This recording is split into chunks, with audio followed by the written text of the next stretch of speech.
siswi kelas 10 dimanapun kalian berada.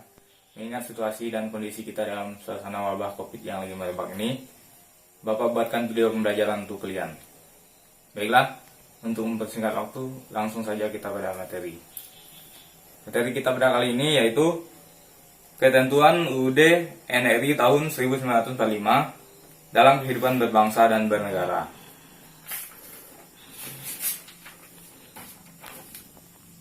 Yang A. Wilayah Negara Kesatuan Republik Indonesia.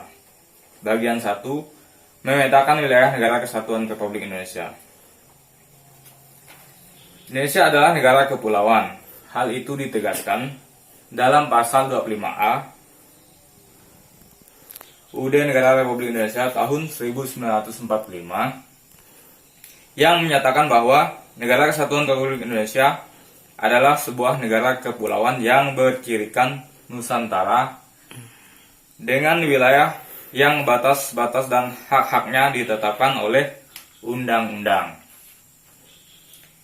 Istilah Nusantara dalam ketentuan tersebut digunakan untuk menggambarkan kesatuan wilayah perairan dan gugusan pulau-pulau Indonesia yang terletak di antara Samudra Pasifik dan Samudra Indonesia, serta di antara benua Asia dan benua Australia.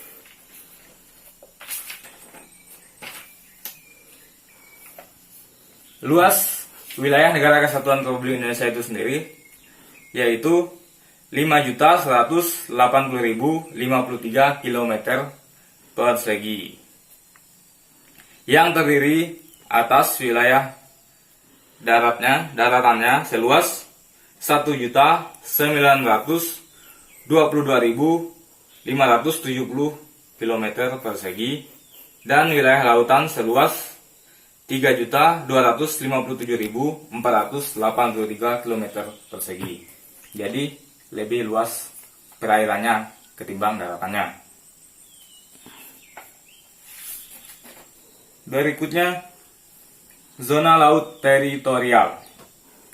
Batas laut teritorial ialah garis hayal yang berjarak 12 mil dari garis dasar dan garis laut lepas. Yang B, zona landas kontingen.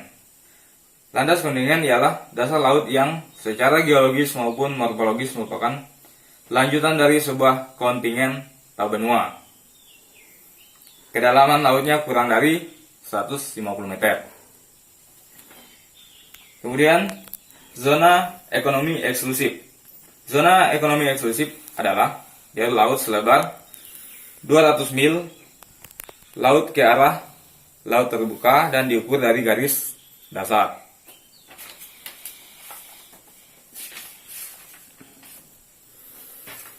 Berikutnya, batas wilayah Negara Kesatuan Republik Indonesia. Setiap wilayah tentunya pastinya ada batasnya. Contohnya, rumah kalian sendiri berbatasan dengan rumah tetangga kalian. Batas negara Indonesia itu sendiri terdiri dari yang pertama, batas wilayah sebelah utara. Indonesia berbatasan langsung dengan negara Malaysia, itu berbatasan langsung. Kemudian, batas wilayah Indonesia di sebelah barat. Sebelah barat Negara Kesatuan Republik Indonesia berbatasan langsung dengan Samudra Hindia dan perairan negara India. Kemudian yang C, batas wilayah Indonesia di sebelah timur, yaitu berbatasan langsung dengan daratan Papua Nugini dan perairan Samudra Pasifik. Kemudian yang D, batas wilayah Indonesia di sebelah selatan. Indonesia sebelah selatan berbatasan langsung dengan wilayah darat Timur Leste, perairan Australia dan Samudra Hindia.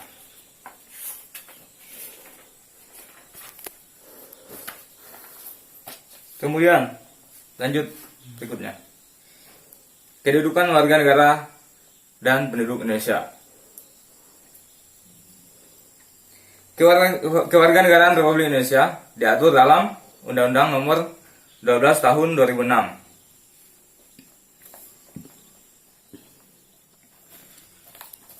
yaitu setiap orang yang belum berlakunya UU tersebut telah menjadi WNI. Kemudian yang B, anak yang lahir dari perkawinan yang sah dari ayah dan ibu WNI. Yang C, anak yang lahir dari perkawinan yang sah dari seorang ayah WNI dan ibu warga negara asing atau WNA. Kemudian D, anak yang lahir dari perkawinan yang sah dari seorang ibu WNI dan ayah yang tidak memiliki kewarganegaraan atau hukum negara asal ayah yang sah, tidak memberikan kewarganegaraan kepada anak tersebut. Yang E, anak yang lahir dalam tenggang waktu 300 hari setelah ayahnya meninggal dari perkawinan yang sah dan ayah itu seorang WNI. Yang F, anak yang lahir di luar perkawinan yang sah dari ibu WNI. Yang G, anak yang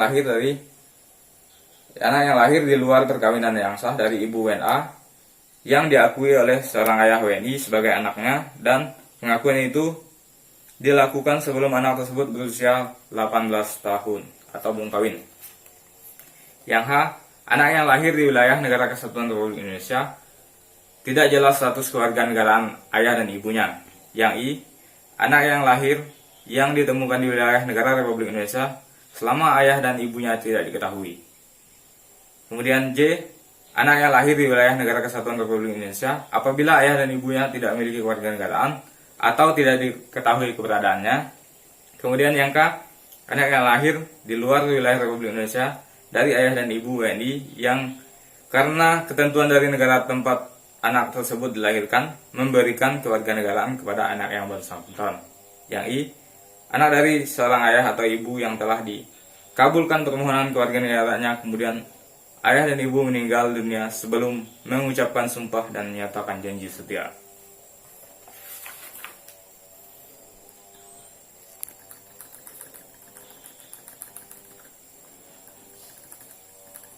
Kewarganegaraan Indonesia. Indonesia itu sendiri mengandung dua asas kewarganegaraan, yaitu yang pertama asas ius sanguinis atau asas keturunan, yaitu kewarganegaraan seseorang ditentukan berdasarkan pada keturunan orang yang bersangkutan. Misalnya, seorang dilahirkan di negara A, sedangkan orang tuanya berkewarganegaraan B, maka warga negara B. Jadi, berdasarkan asas ini, kewarganegaraan anak selalu mengikuti kewarganegaraan orang tuanya. Kemudian, asas ius soli atau asas kedaerahan atau tempat kelahiran, yaitu kewarganegaraan seorang ditentukan berdasarkan tempat kelahirannya. Misalnya, seorang dilahirkan di negara B, sedangkan orang tuanya berkewarganegaraan A, maka ia adalah warga negara B. Itu berdasarkan asas ius soli atau tempat kelahiran. Cukup sekian saja dari Bapak.